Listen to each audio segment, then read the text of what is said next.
Hey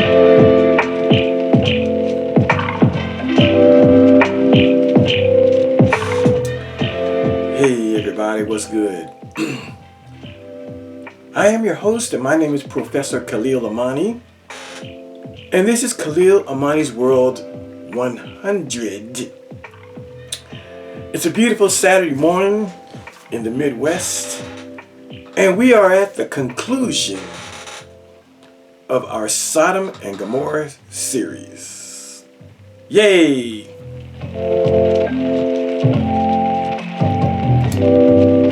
I said this is part number 21. 21.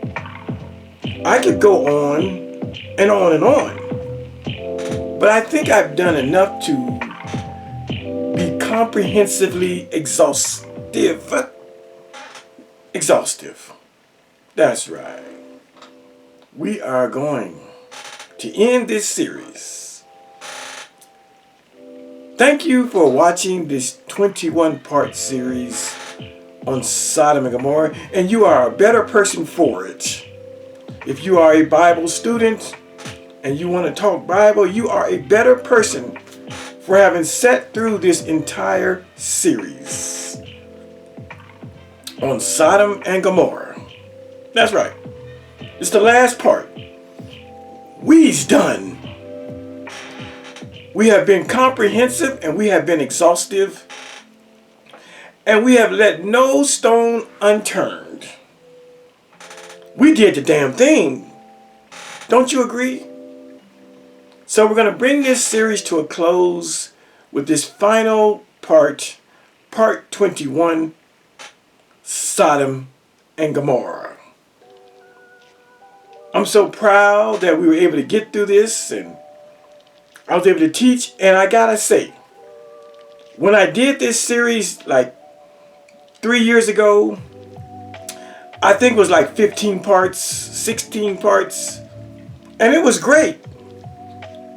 It was great.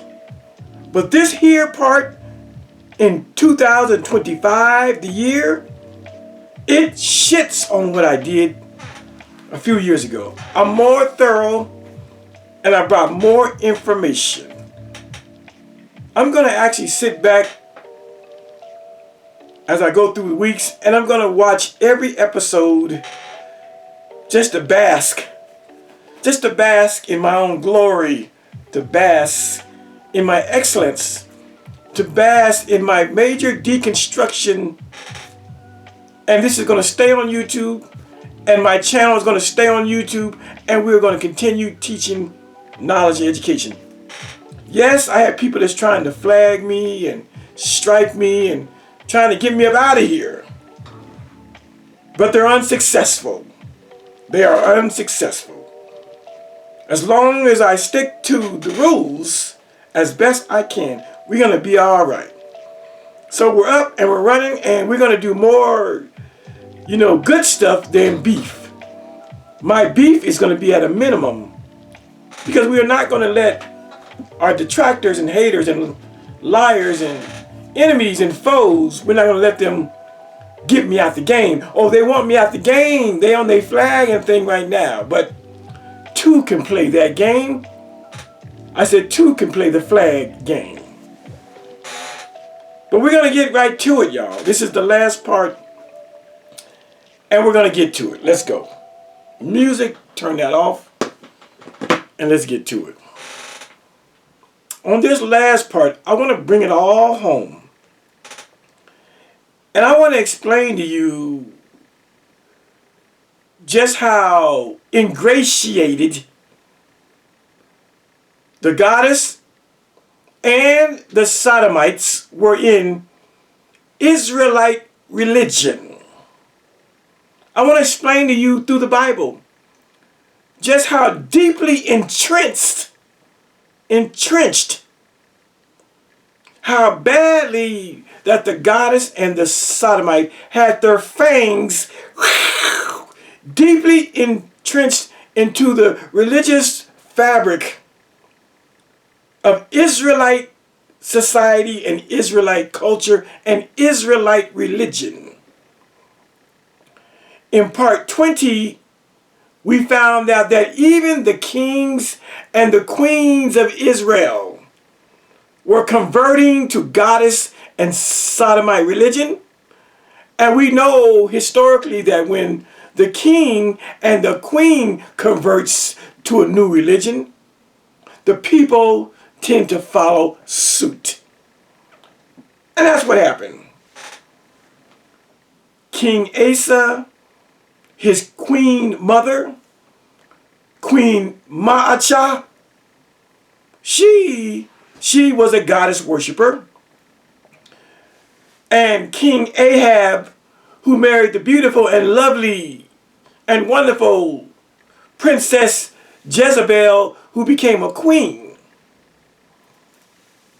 who was a goddess and a sodomite worshiper herself, when she married this Israelite king Ahab, King Ahab would give up the Yahweh religion. He would turn his back on the Yahweh religion. He would give the middle finger to the Yahweh religion, and he would take on the religions of his wife, Jezebel. I got a whole series on Jezebel. You should watch it. Go to my playlist and look for Jezebel. For Jezebel, I said Jezebel has been much maligned. Her name and reputation has been dragged through the mud of history. Just like the Sodomites have been dragged through the mud of history, so did Jezebel. Jezebel was a Phoenician princess, the daughter of a king and a queen. Jezebel was no any old floozy. But my, today in 2025, when we say Jezebel, it's so negative. The negative connotation is everywhere present. They even have something called a Jezebel spirit. I remember Sanford and Son. The woman on there used to always say, "You old Jezebel." Meaning you are loose, whorish woman who thinks she's in charge of menfolk. But you should watch that series I did on Jezebel. Jezebel was much maligned. She was the daughter of a king and the daughter of a queen. In other words, Jezebel was raised with a silver spoon in her mouth. She wanted for nothing. She was royalty. She was a princess. So how do we come out today calling Jezebel all these nasty names and making you think Jezebel is some floozy, loose woman that opens her legs and prostitutes and all that stuff? 99.9% of the men of her time could not sniff Jezebel's draws, because Jezebel was the daughter of a king and a queen. She was royalty and she was a princess. And she married a king of Israel. And she brought her goddess and she brought her sodomite religion to town. Not to convert, but simply to say, I was born in the religion of Ashera, the goddess. I was born in the religion of Baal. And just because I married an Israelite king, I'm not going to worship the Israelite king's God. I'm staying with my own God and goddess. And since she did that, the king of Israel, he would switch sides and switch allegiances. And he would become a goddess and a sodomite worshiper himself. I'm talking about King Ahab, an Israelite king. Y'all mad at the wrong people. You mad at Jezebel for what? For bringing her religion to town? For continuing to worship as she worshiped as a child? Are you going to change your religion if you get married? And so, on this final part, I want to just show you, because these Hebrew Israelites today, these so-called Israelites today, they like to skim over how bad and how egregious their forefathers were. Do they tell you today, when you see these Hebrew Israelites out there, when you hear these Israelite teachers on YouTube, do they tell you that they allowed the goddess Asherah, the Sodomite god Baal, to come up and set up statues and altars and relics and shrines inside the Jewish temple in Jerusalem? It's bad enough that many of the Israelites would defect, that there was a great apostasy to go over yonder to the Canaanite and the Sodomites religion. But did you know that even the Levites and the Jewish Hebrew Israelite priest allowed the Canaanite goddess Asherah to set up shrines in their Jewish temples? Set up Baal Sodomite shrines in the Jewish temple. On this last part, I want you to see how deeply entrenched, how deeply involved the goddess and the Sodomite Baal cults was in the Jewish religion. Ezekiel chapter 16 is exactly how these Hebrew Israelites and these Israelites try to play it today. They try to play it today. What do I mean? They try to play the game. They try to play the game that they were all about the Canaanites, all about the Sodomite religion. They try to play it as if it was a little thing. Not just a little thing, a very little thing. I said, when you hear these Hebrew Israelites today, I'm going to give you an example just a minute too. When you hear these Hebrew Israelites today, when you hear these Israelite teachers like struggle doctrine, when you hear these struggle doctrines of the world, they try to justify the fact that their forefathers were all about the goddess and all about the Sodomites. They talk about it as an afterthought of how deeply entrenched the Jews were in Sodomite and goddess religion. Ezekiel got them right. Ezekiel chapter 16 verses 46, 47. Ezekiel 16 verse 47. It calls out people like Israel Doctrine, aka Struggle Doctrine. It calls these Israelites and these Hebrew Israelites out today. It calls them out. When they speak about their atrocities, when they speak about how they went after other gods, when they speak about how they worship the goddess, when they speak about how they worship the Sodomites under Baal, they speak about it as if it was a very little thing. Let me show you the scripture, man. Let me show you the scripture, man. We're going to come back to this too. I said Ezekiel, the 16th chapter, verse 47.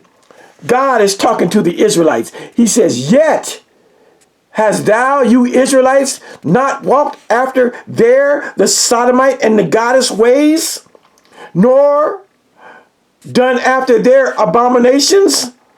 Whatever the Canaanites and the Sodomites had going on that you all call abominations, you walked after those ways. But as if that were a very little thing, thou, Israel, was corrupted more than they in all thy ways. We're going to come back. We're going to come back. We're going to come back to that. But yeah, when you hear the struggle doctrines of the world, I said when you hear the struggle doctrines, aka Israel doctrines of the world, when you hear these people like that other brother on Sonetter's channel, what's his name? Apostle Zaquan, When you hear these Hebrew Israelite teachers that think they are better than the other nations, they like to talk in milquetoast fashion. Milquetoast. I mean, they want to skim over how bad and how egregious their forefathers were. I'm going to give you an example. I'm going to give you an example right now from old Pizzy Piz, Carl Albert Davis, Israel Doctrine, a.k.a. Struggle Doctrine. He said this just yesterday. He said this on October 31st, 2025. Today is November 1st. He said this yesterday on Halloween Day. What you're going to hear is him trying to justify who was doing the sinning. He wants to talk that mixed multitude out of Egypt bullshit, and who we can't really tell who was doing the sinning. Was it the Israelites, or was it the mixed multitude of Egyptians and other races that joined on to Israel? Listen to this bullshit. So, you see what I'm saying, sister?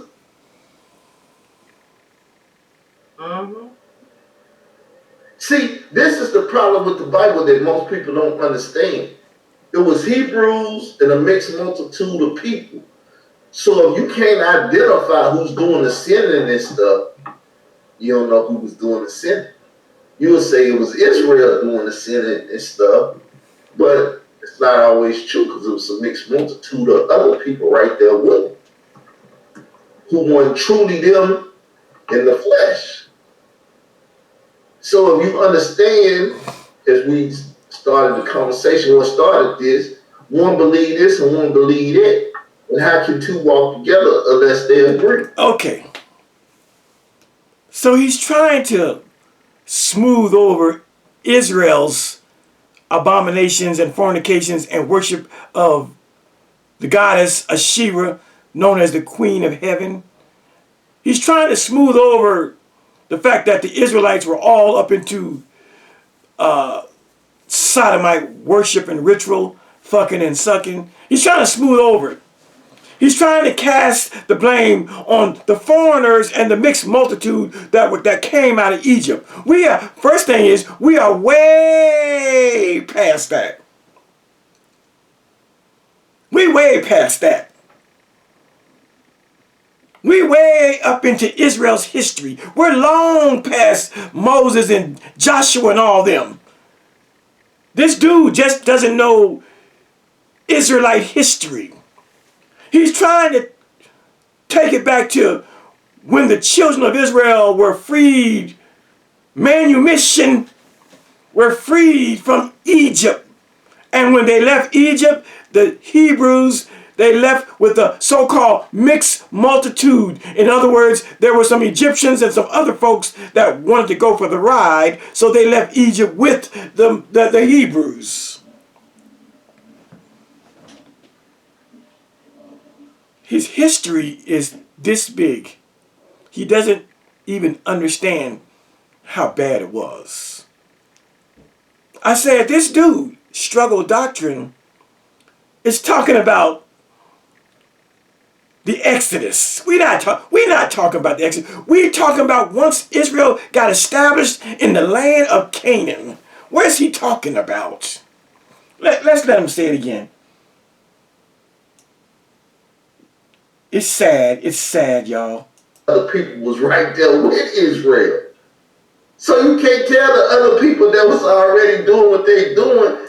Well, let me go back. I didn't get that. Let me see what he's saying. People don't know that or understand that. When God started killing in the wilderness and killing them people, most of them were Hebrews. See, that's where Israel Doctrine's mind is at. He's at the Exodus. The 40 years in the wilderness. No. You got to go past the wilderness. You got to go past the Exodus. You got to go past Moses. You got to go past Joshua. You got to go to when these people are actually settled in the land of Canaan. That's when That's when the abominations really start. He's talking about when they came out of Egypt, and while Moses was up in the mountains, and they built a golden calf, and Moses came down and said, who's on the Lord's side? Stand over here, not kill everybody who's worshiping the golden calf. We ain't talking about that.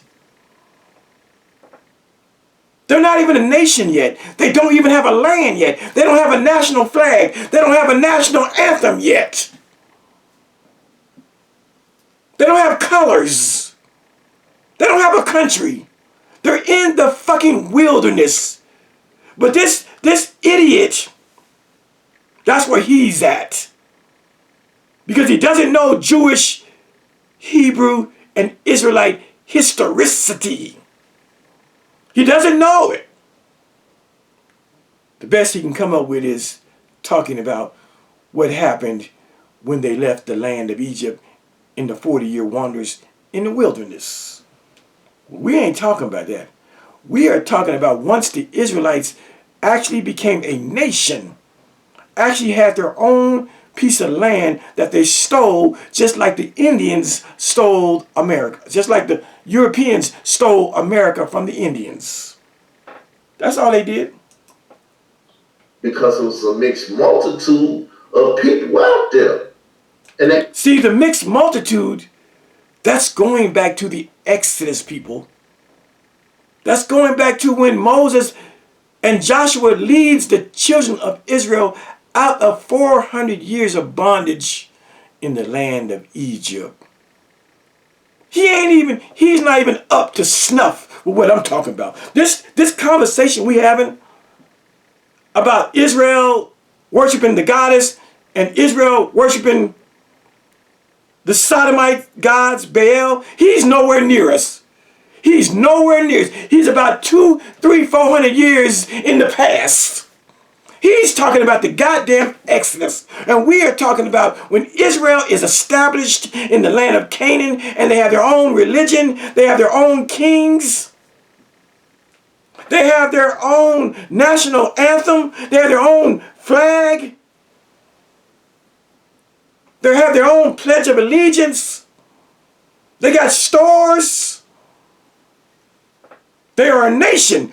When Moses and Joshua takes them out of Egypt, they are not a nation. They are a bunch of ragtag, gypsy-like, freebooting, wandering people. That's all they are. That's all they are. I say when Moses takes them out of Egypt, they are not a nation. They are simply a people wandering in search of land and identity. They have nothing. They have not even arrived on the world stage of humanity. That's what struggle doctrine is referring to. We're 500 years into the future. We're talking about the established nation of Israel, where you have Judah and its king, and Israel, Judah, the northern kingdom, and Israel, the southern kingdom, where there are two kings running and ruling the people of the children of Israel. There were no kings. There were no kings when Moses and Aaron brings the children of Israel out of Egypt. There wasn't no separate king of Judah and then a king of the south, the rest of Israel. I said he's so far in the past. He's so behind the 8 ball. I'm talking about struggle doctrine. He's trying to, see, that commentary is supposed to be trying to get at me and what I'm teaching. But the problem is, and you all can see it, he's not even up to time. He's not even in the right era. He's not even in the right century. Supposedly, allegedly, maybe, theoretically, hypothetically, the Israelites, the Hebrews, leave Egypt in around 1300 BCE. Even though archaeology You know, the science today known as archaeology, they can't find a shred, a trace. They can't find a goddamn sandal of a Hebrew that was ever in bondage in Egypt. They can't find not a shred of evidence. I'm talking modern archaeology. They can't find a shred of evidence that there was ever a people known as the Hebrews in bondage in Egypt for 400 years. They can't find no proof. And that's what he's referring to. He's referring to a hypothetical, theoretical, mythological event. An event that cannot be substantiated by history. An event that cannot be substantiated by modern archaeology. We 500 years into the future. We're talking about the actual nation of Israel. He's talking about a freebooting and wandering and gypsy-like people looking for somewhere to settle down. We ain't talking about that. They was already living this lifestyle of worshiping false gods and eating shit and doing shit they didn't have. That's why the Lord came through and said, don't do like the other people. But they didn't listen. But again, what struggle doctrine is referring to is the Exodus. He's in the book of Exodus. We way up in the book of Kings, 1st and 2nd Kings. We are talking about once Israel is established as a goddamn nation. This nigga's talking about the wandering gypsies in the woods for 40 years. That's what he's talking about when he talks about a multinational conglomerate that would leave Egypt with the Hebrews. That's what he's talking about. He's so far behind my conversation that the shit is funny. He said this yesterday. But most people forget the other people was right there with Israel. See, he's talking about the Exodus. We don't have no issue with that. We know that the Bible teaches that when the Israelites, when the Hebrews, when the Jews left Egypt, they left with the so-called mixed multitude. We don't have an issue with that. But what this dude is trying to do, he's trying to switch and parlay and flip the script. He's trying to lay the burden and the blame of those worshiping other gods. He's trying to blame it on the mixed multitude. He's trying to blame the mixed multitude. He's trying to blame those other nations that came out of Egypt with the Hebrews. Again, we are 500 years down the road. We are talking nationhood, and this dude is talking wandering in the wilderness and people still worshiping the gods that they knew back in Egypt. It's two different things. It's apples and oranges. He is not up to speed with what I'm talking and teaching over here. So you can't tell the other people that was already doing what they doing, don't do what you used to do, because they gonna say, fuck that, we finna do what we used to do. And they did. And the proof that they did what they used to do, religiously speaking, they built golden calf. They built a golden calf. While Moses was in the mountain, they built a golden calf. That was a religion in Egypt, in Kemet. That was actually staged by an Egyptian, Dathan, I think his name. Dathan. He roused the crowd up and said, hey, Moses has been up there 40 days now, 40 nights. He ain't coming back. He dead. Let's go back to Egypt. Let's worship the gods that we knew in Egypt. And he was able to convince some of the Israelites and the mixed multitude. But what Israel doctrine is trying to do, he's trying to shift the blame. He's trying to say that since there was a mixed multitude that came out of Egypt, we can't know, we can never know who was doing this false god worshiping. See, I'm not talking about that. He's trying to say, because there was Hebrews and a mixed multitude in the wilderness, who knows who was worshiping the gods of Egypt. Who knows? Well, we do know. Everybody was. Israelites as well as mixed multituders. But he wants to cast doubt. He wants to lay the blame. He wants to put some doubt in your head and say maybe it wasn't the Israelites in the wilderness that went back to worshiping other gods. Maybe it was those mixed multitude, those other people that weren't Jews, that weren't Hebrews, that weren't Israelites. That's what he wants to do. Then the Lord, well, I'm kill y'all ass off. You see what I'm saying, sister? Sister girl, Gwinnetta, she's lost in the sauce. She's going to agree just to keep the conversation going. She lost in the sauce. See, this is the problem with the Bible that most people don't understand. See, this is the problem with the Bible that most people don't understand. From there, he's going to go on to try to make you believe that perhaps it was the mixed multitude that was into Canaanite worship, that was into Sodomite worship, and just because they came out of Egypt with the Hebrews, maybe it wasn't the Hebrews, maybe it was those other people. But again, Khalil Amani is 500 years in the future, in the future. He's talking about them leaving Egypt before they had a nation, before nationhood had come to their rescue. I'm talking about nationhood. But I wanted to show you all how, and this mentality that you're hearing here is the mentality of many so-called Hebrew Israelites and Israelites. They want to skirt. They want to lay the blame. They want to flip the script.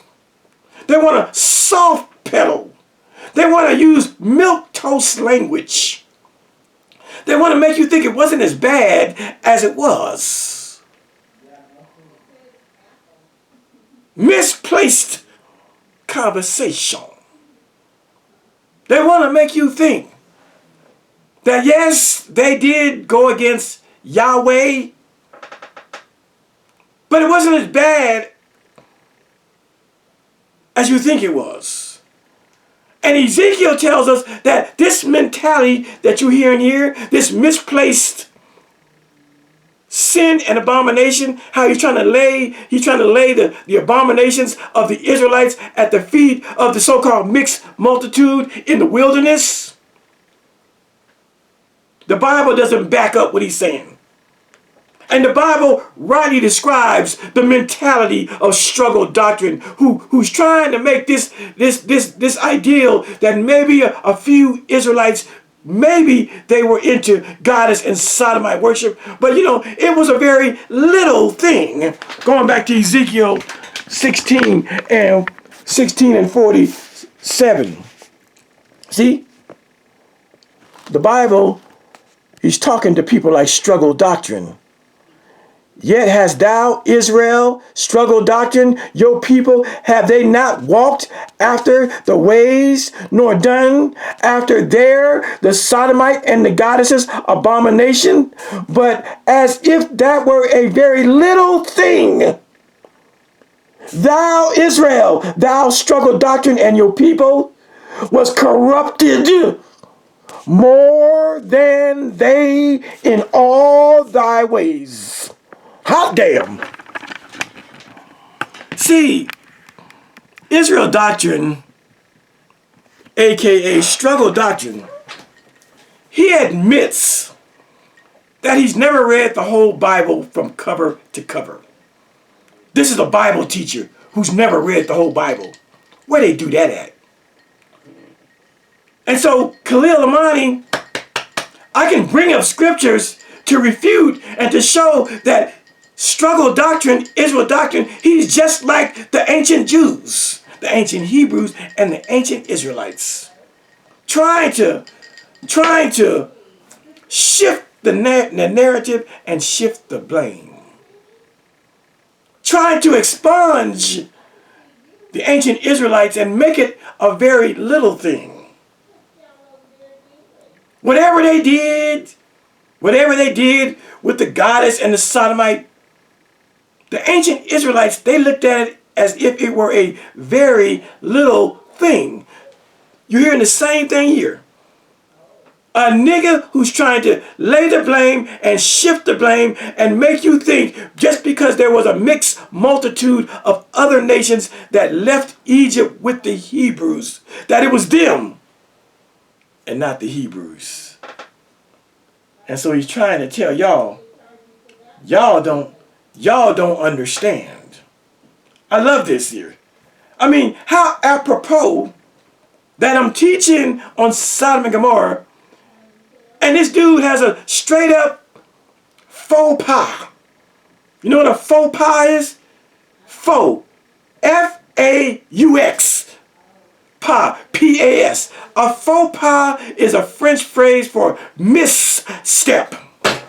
How apropos that while I'm teaching about the Israelites and their worshiping of the Sodomite and the goddess, how apropos is that my YouTube nemesis sticks his foot in his mouth just yesterday. And I get to use him on this 21st and final part of the Sodom and Gomorrah series. Thank you, Struggle Doctrine. Because we're going to show in this episode here, we're going to show that this stuff he's spitting is straight basura. Straight garbage, straight lies, straight trash that needs to go into the incinerator. Oh yeah, come on, talk it.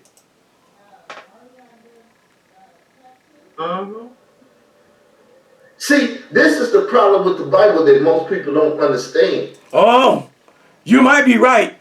But guess what, Struggle Doctrine? You need to include yourself in this most people who don't understand, because you clearly don't understand how bad it was. Don't you know that the Yahweh God, that the Lord God of Israel, he put you niggas in slavery and captivity and allowed nations to come and just run y'all through the mud? Look at the actions of your God.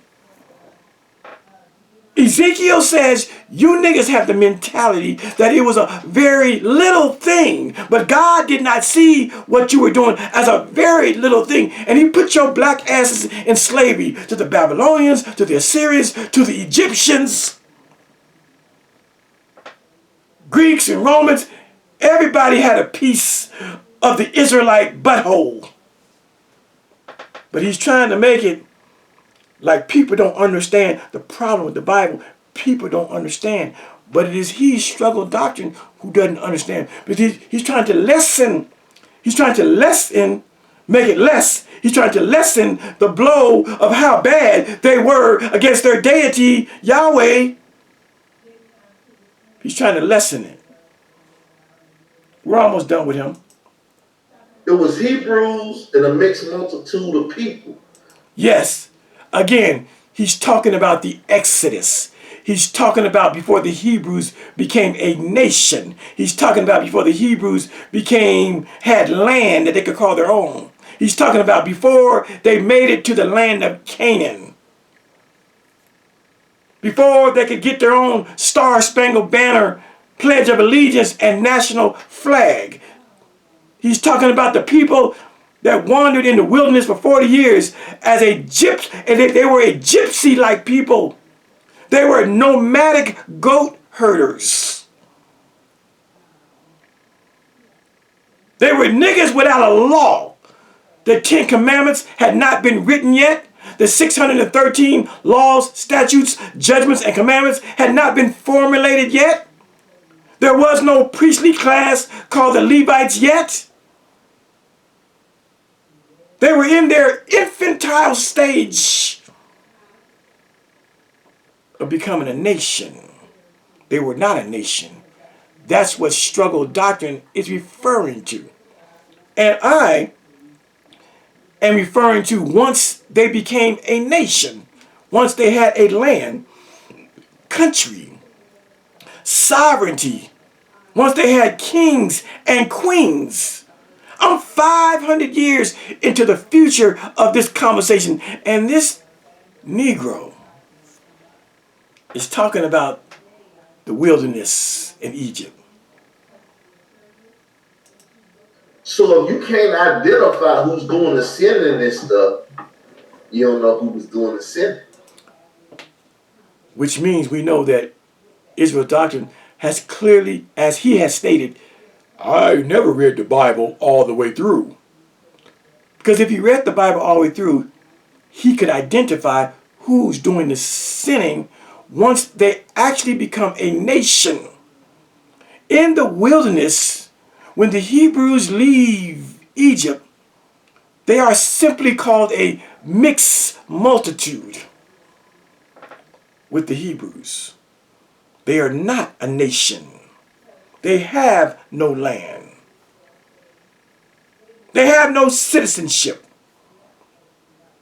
They have no presidents or kings or queens.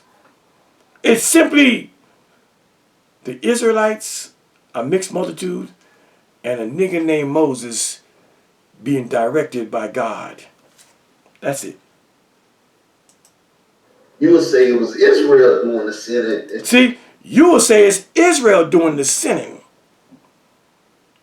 He doesn't want to say that it was Israel doing the sinning. He wants to place the blame on the mixed multitude. Or at the very least, make you think that, because there was a mixed multitude with the Hebrews, we just don't know. He wants you to leave it in the air. Like, maybe we don't know. Or maybe we shouldn't say. We shouldn't say because we don't know, because there was a mixed multitude with the Hebrews. Oh, he struggled doctrine. He is Ezekiel 16 and 47 to the T. And stuff, but it's not always true because there was a mixed multitude of other people right there with him. See? All right, let me play it out, and then we're going to be done. Who were truly them in the flesh. So if you understand, as we started the conversation, when we started this. Okay, we're done with that. Again, he said this yesterday, but he's simply talking about the phase of the Hebrew people before they were a nation. He doesn't want to read 1 Kings and 2 Kings and Judges and Ruth. He doesn't want to read how nasty the Israelites were once they became a nation. See, he's talking about the infancy of the nation of Israel. I'm talking about the nation of Israel in full bloom. Two different things. And because struggle doctrine doesn't want to be accountable for what his forefathers did in worshiping the goddess and the Sodomite, he's trying to wash the blood of adultery and fornication and sin and iniquity and abominations. He's trying to wash, or at least throw some shade in the conversation and make you think that maybe it was those other people known as the mixed multitude that were doing the abominations, and maybe the Hebrews were staying on path with their God Yahweh. But even when we read the narratives about the wilderness and Moses, it becomes clear that the Hebrews were engaged in goddess worship and Egyptian religion, as well as the mixed multitude. We're not going to go into that. I just want you to go read it for yourself. But this dude is trying to engage me in my Sodomite conversation by talking about a people who were not even a nation. This dude's struggle doctrine is trying to answer me. by making reference to a people, a group of gypsies and wanderers and vagabonds and nomads and freebooters that were just wandering around in the wilderness at the direction of Moses. That's where he's at. He knows those stories because you can watch things like Cecil B. DeMille's Ten Commandments, the movie, and you can see those narratives. But getting into the real historicity, the real guts of the Israelite people, struggle doctrine is at a loss for words. He's talking about pre-Israelite nation. I'm talking about the established Israelite nation. You see why I would never debate somebody of this low biblical caliber? He's off subject, he's off track, and he's trying to answer me with the pre-Israelites, with the we ain't got no nation yet, with the wandering people, with the nomadic people, with the gypsy-like people, with the freebooting people, with the people that would become squatters in another nation. The Hebrews, the Israelites, and the Jews were the first so-called squatters' rights.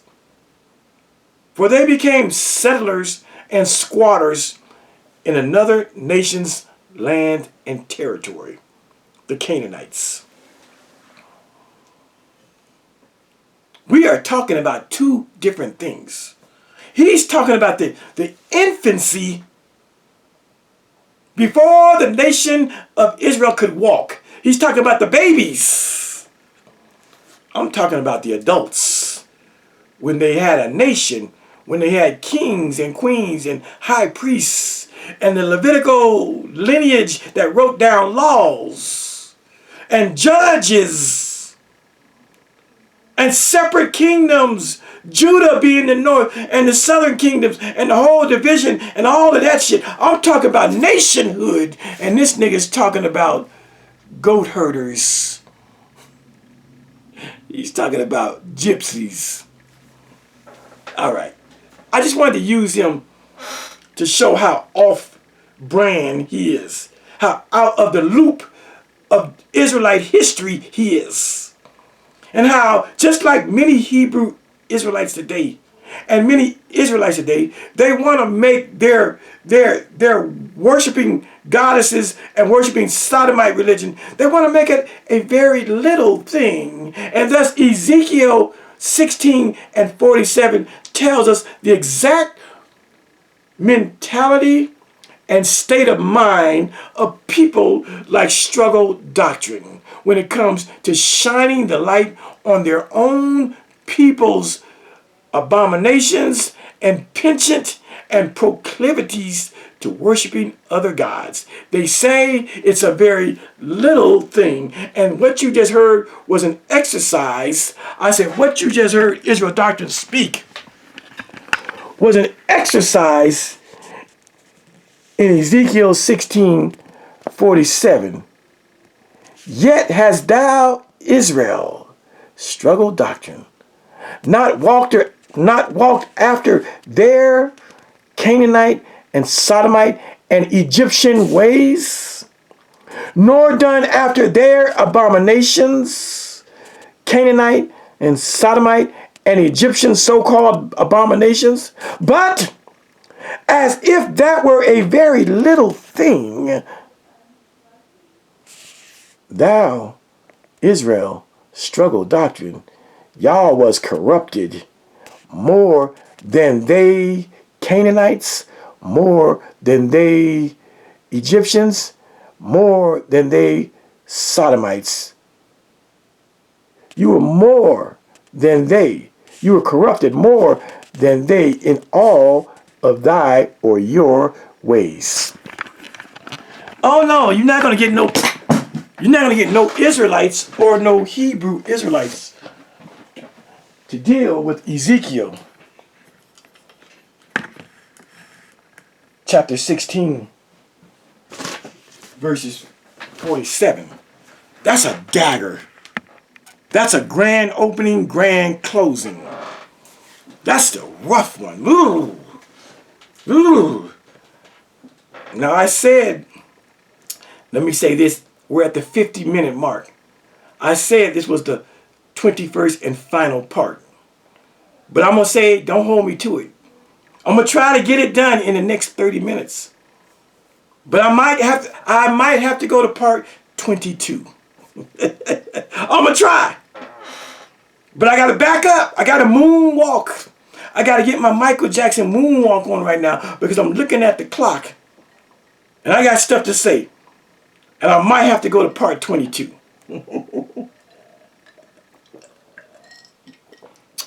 And so, the fact that Israel Doctrine has claimed and asserted and proudly told us that he's never read the whole Bible from cover to cover. He's not equipped to debate me, to have a discussion with me. The first thing you have to do is go read the whole text. And because he has not read the whole text, the Bible, and because he has not really gotten into the history of the Israelites in Canaan, his only references are the weak references that we all know about. We all know about the Hebrews leaving Egypt with a lot of other nations. We all know that. That's common Bible knowledge. But he doesn't even know Ezekiel 16:47. He never saw that. I am introducing for the first time in his 48 years of life Ezekiel 16:48 that says that the Israelites took on all the abominations of Egypt and Canaan and the Sodomites. Not only did they practice, this is God talking. God says that the Israelites became more corrupted in all of your religious ways than them Egyptians and Canaanites and Sodomites. Who's teaching that?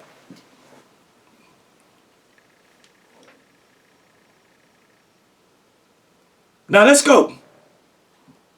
Let's go to a period to show how deeply entrenched, how deeply embedded, how deeply rooted the Sodomites and the goddess Asherah was in the Israelite religious life. Let's go to it.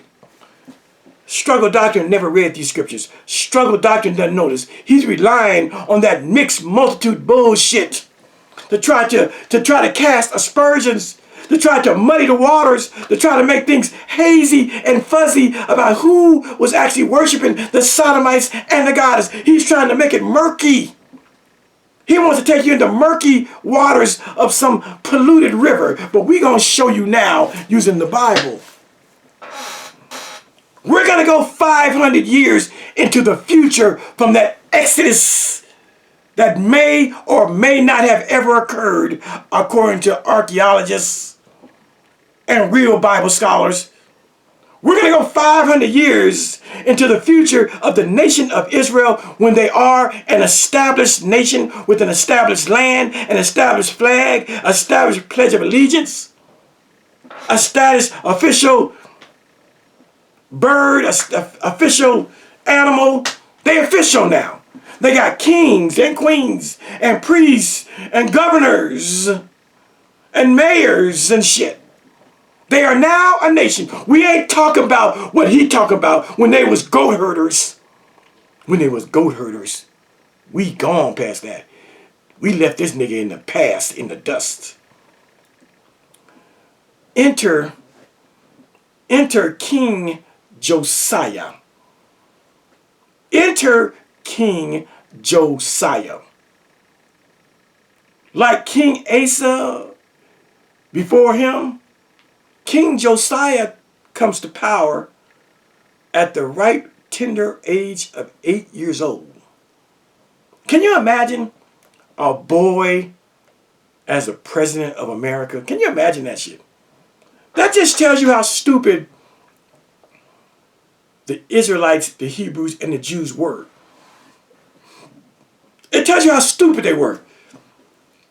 That they would put at the top of the pyramid, the top of the nation, the president, a goddamn 8-year-old boy.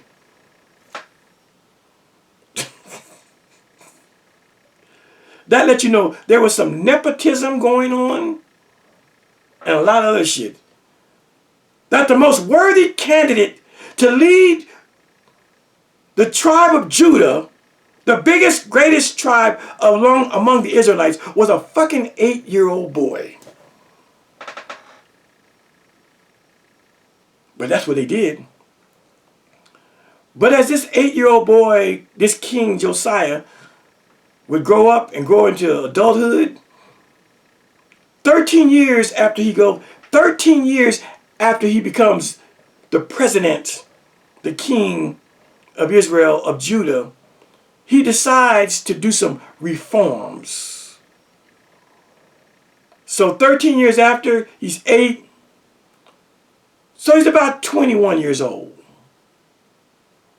He's a real man now when he decides to straighten out the religio-political affairs of Israel. By the time that this 21-year-old King Josiah finds his nuts and his manhood, the goddess Asherah, the god Baal, the Canaanite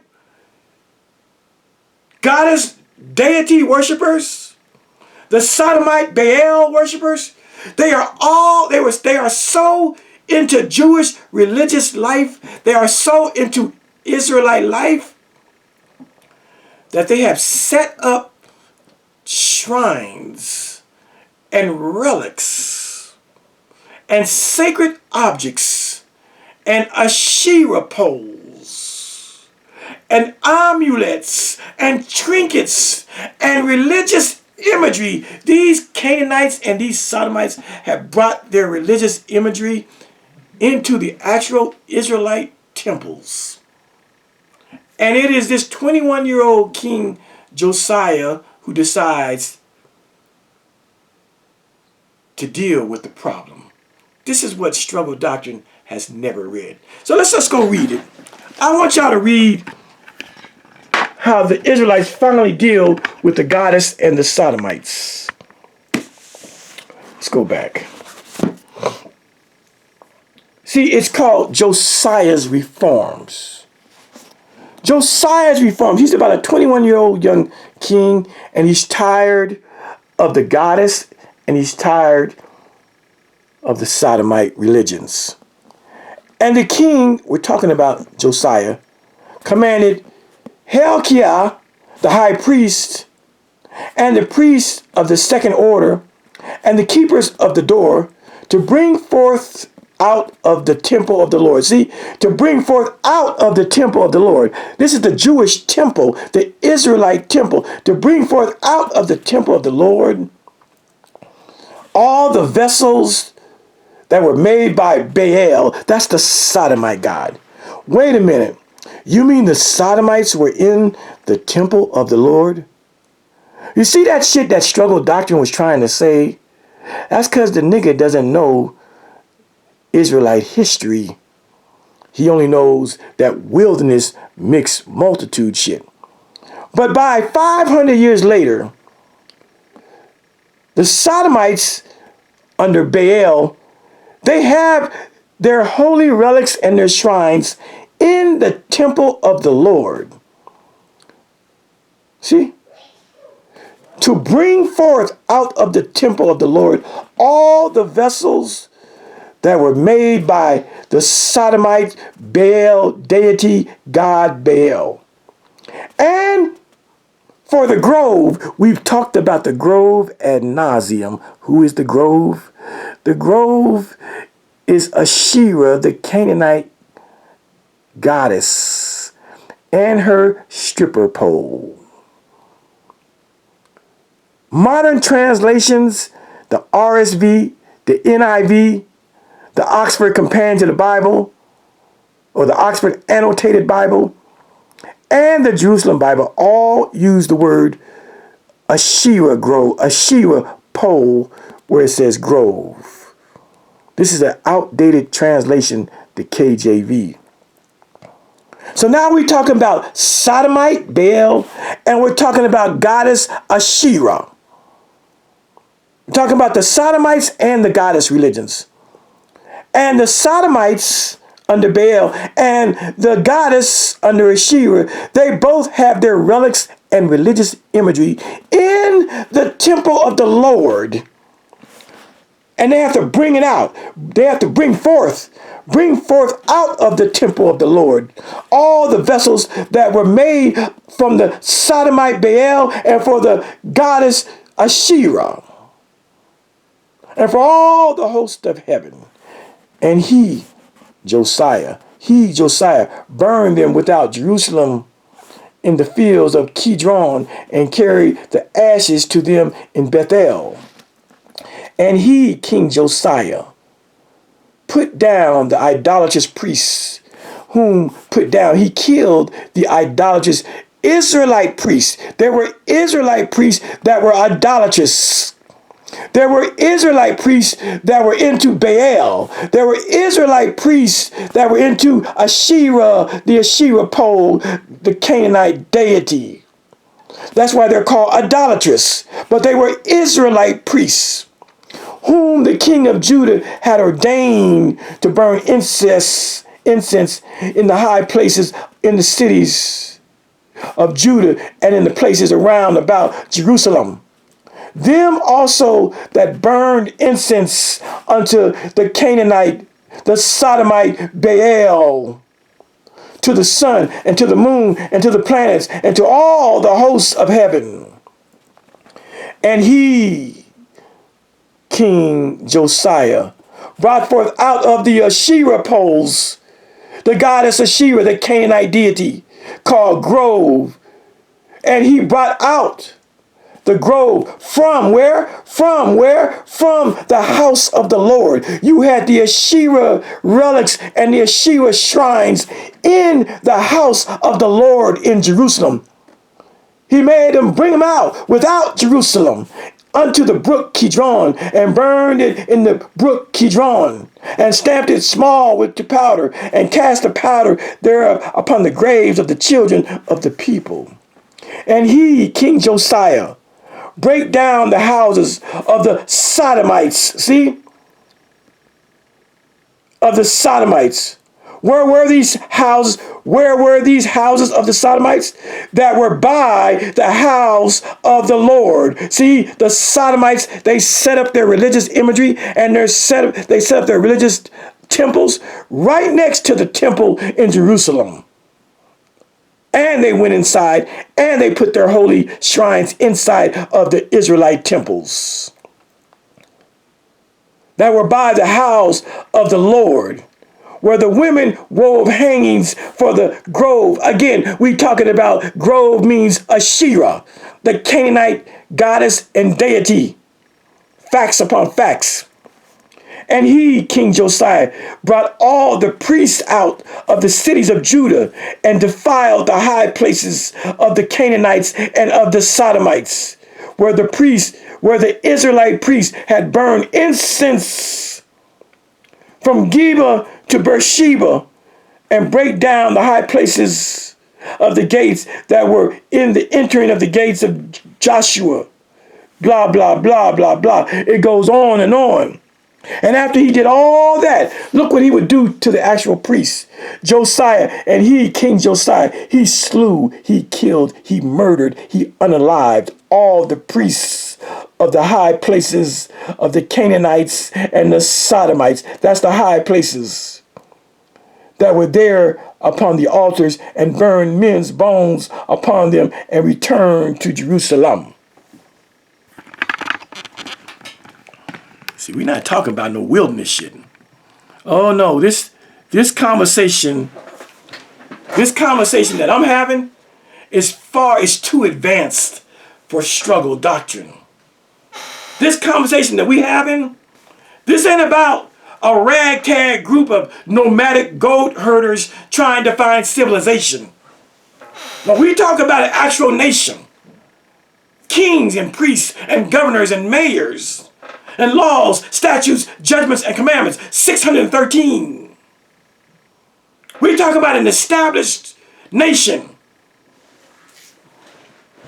While this guy over here, struggle doctrine, is trying to make you think that maybe those people in the mixed multitude, those other nations, maybe they were the ones that were doing the abominations. Because he hasn't read. He hasn't studied. He doesn't know the Bible near about where he thinks he knows it. And this video is proof that Bible teachers like Israel Doctrine, yeah, we're going to do part 22. I'm not done. I'm sorry. I'm sorry. I got others. I got about 15 minutes. I got 15 minutes and I got so we definitely gonna do 22. It ain't over, it ain't over. I looked cute today because I thought it was gonna be the last one. Maybe I'll keep on my outfit and maybe later this evening I will do 22 and finish it up. So if I have if you see me with the same outfit on, it's because I'm recording on the same day. I got more clothes in my closet than I'll probably ever wear. But we're coming to an end of this. But now we see that there came a period in the Israelite nation's history where the Canaanites and the goddess Asherah, known in the King James Bible as the grove. Again, if you don't know that the grove is the Canaanite deity known as Asherah and her pole, you just got to go back and watch the series. And if you don't want to watch the series, Google it. Google, what is the grove in the Bible? That's all you got to do. If you don't want to go back and watch my series, if you don't believe that when the Bible says grove in the King James Version, it's talking about a female Canaanite deity, as some of you all say, deity, but it's really day. D-E-I is day, not D. Most black folks say deity. It's really deity.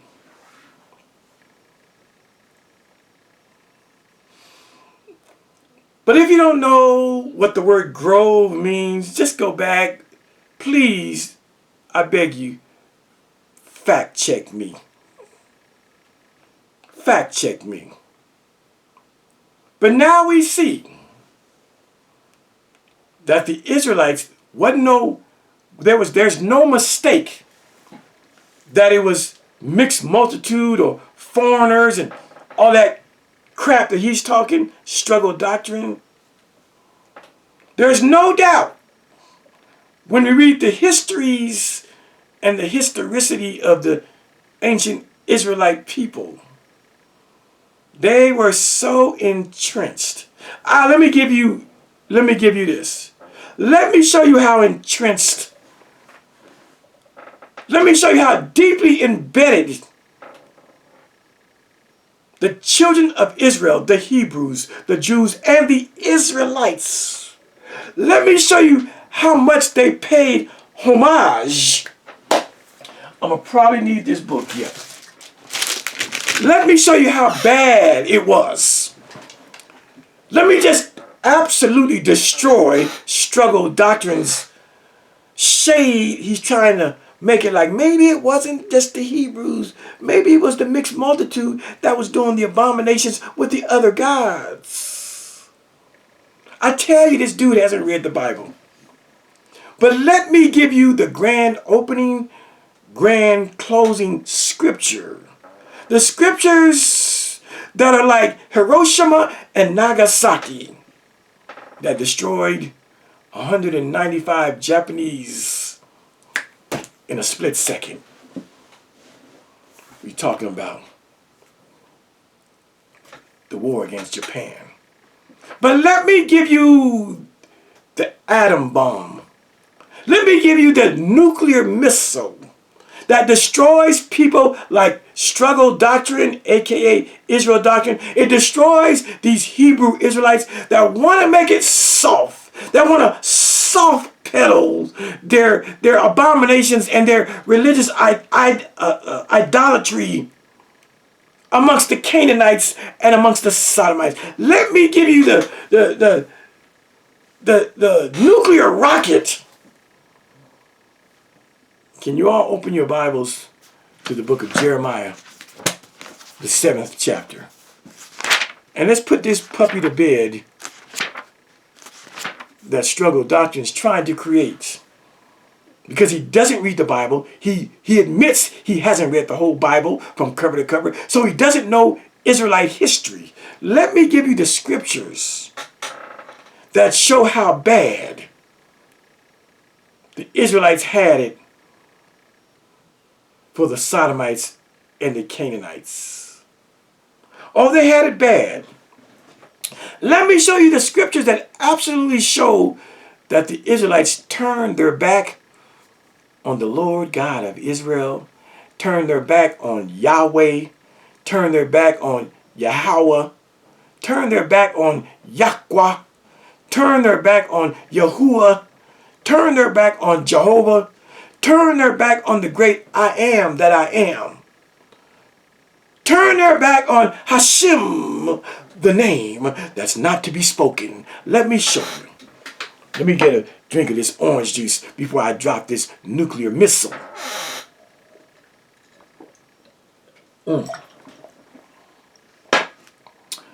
Jeremiah chapter 7. Jeremiah chapter 7. Jeremiah chapter 7, starting with verse 17. Seest thou not what they do in the cities of Judah, the Israelites, and in the streets of Jerusalem? What do these people do in the cities of Judah and the streets of Jerusalem? What do they do? What do they do, Professor Khalil Amani? You didn't ask Struggle Doctrine what these people were doing in the cities of Judah and in the streets of Jerusalem? Well, let's read. The children gather wood, and the fathers kindle the fire, and the women knead their dough to make cakes to the Queen of Heaven. Keep that phrase in your mind, because I know a lot of you all don't know who the Queen of Heaven is. And queen means it's a female, it's a woman, it's a she, it's a her, it's a creatress, it's a woman. Not the King of Heaven, but the Queen of Heaven. And these people, the tribe of Judah, more specifically among the Israelites, they had the children gathering wood. They had the fathers kindling or making fires, ovens, bonfires. And the women amongst the Israelites of Judah, they were in the kitchen kneading their dough. You know how you knead a dough? Like you make pizza? You have to knead the dough. Why? To make cakes for Yahweh, for the God of Israel, for Yahweh, for Yahweh, for Yahuwah, for the great I am, for Hashem? No. They were kneading their dough. The children were gathering wood. The fathers were making fires, and the women were kneading their dough and making cakes to the Queen of Heaven. Who is the Queen of Heaven? We're going to see shortly. And to pour out drink offerings, they call that libations, unto other gods, goddamn. Not just the queen of heaven, Sheba, but to the other gods like Baal of the Canaan of the Sodomites, that they may provoke me to anger.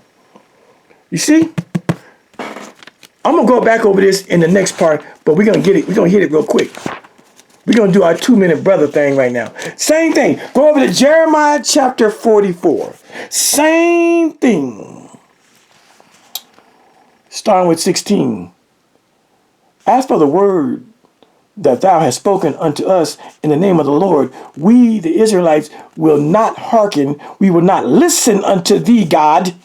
But we, the Israelites, we will certainly do whatsoever thing goeth forth out of our own mouth. Motherfuck Yahweh. Motherfuck the God of Israel. We ain't gonna hearken.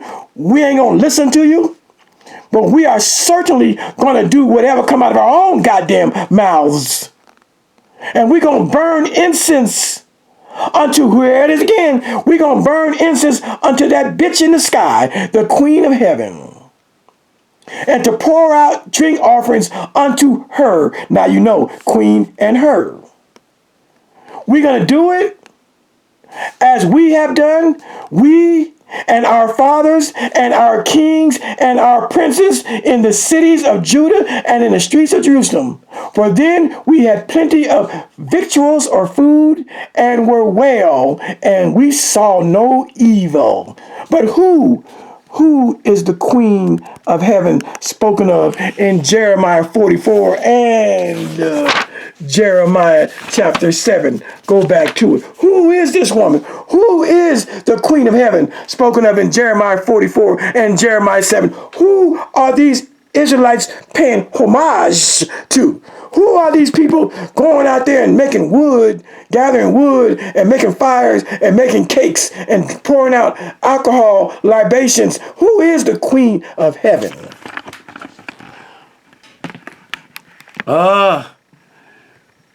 You never heard Struggle Doctrine talk about the Bible like this.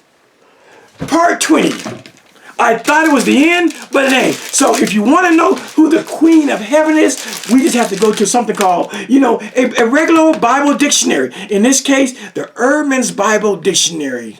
Let's see if there's an entry for this strange goddess called the queen of heaven. Let's go. Let's go to it. You ain't got to believe Khalil Amani, but we're going to go to Ehrman's Bible Dictionary. We got to go fast, too. Let's go to Q for queen. PQ, P, and Q. We got to go fast. Don't worry. We're going to do another part, and I'm going to come back to it. There's an entry for queen, but let's see if it's a queen of heaven. Oh, my God. There it is. Jeremiah chapter 7. Jeremiah chapter 44. Queen of heaven. Who is the queen of heaven? It tells you right here. A fertility, a sex deity, a sex goddess, a fertility deity worshipped by the people of Judah in disobedience, bad kids, to the commandments of God. And then it gives you the same two scriptures we just read, Jeremiah chapter 7 and Jeremiah chapter 44. See, women in particular seem to have been involved in veneration or worship of the queen of heaven, offering cakes and libations, alcohol, and burning incense. But men and children participated as well. See, we just saw this. Yeah, queen of heaven. Queen of heaven. Let's see. Yeah. The queen of heaven can be related to a number of ancient Near Eastern female deities, but the clearest connection is with the Assyrian Ishtar. See? Worship of Ishtar may have been introduced into Judah by Manasseh. Yeah. See, we talked about Josiah's reforms. Yeah. Let me show you another reference. And so, just so you know, I don't want to get too far off on it, but the title Queen of Heaven, It was given to lots of different female gods, going back to Ishtar of the Assyrians or Ishtar of the Babylonians. Also, you go back to Sumer in Inanna. Inanna was called the Queen of Heaven. In Egypt, Isis or Aset was called the Queen of Heaven. Let's see. Oh, we got to go PQ. Let's just real quick.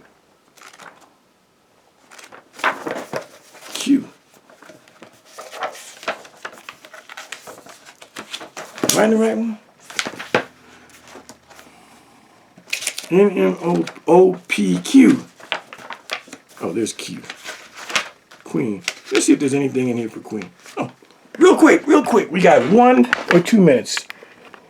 And so, reading from the Interpreter's Dictionary of the Bible, it has an entry for Queen of Heaven also. The object of worship, particularly by women in Judah in the time of Jeremiah. Cakes, possibly shaped as figurines, were offered to her with libations. See? It goes on. We'll come back. We'll come back to this in part. Because I can't let it go that quick. So we will do a part 22. Because I'm not done. And so, thanks for showing up for 20 parts. But yes, we will do part 21. And that should actually seal the deal. Oh no, don't you think that this so-called mixed multitude were responsible for the Canaanites worship and the Sodomite worship. Oh no! By the time 500 years after old struggle doctrine's wilderness narrative, they are a fully functional nation. And we have read in the book of 2 Kings that in the temples of Jerusalem were sacred shrines to the Sodomites and to the goddess Asherah. I love this shit. All right, y'all. I'll see you later. Peace.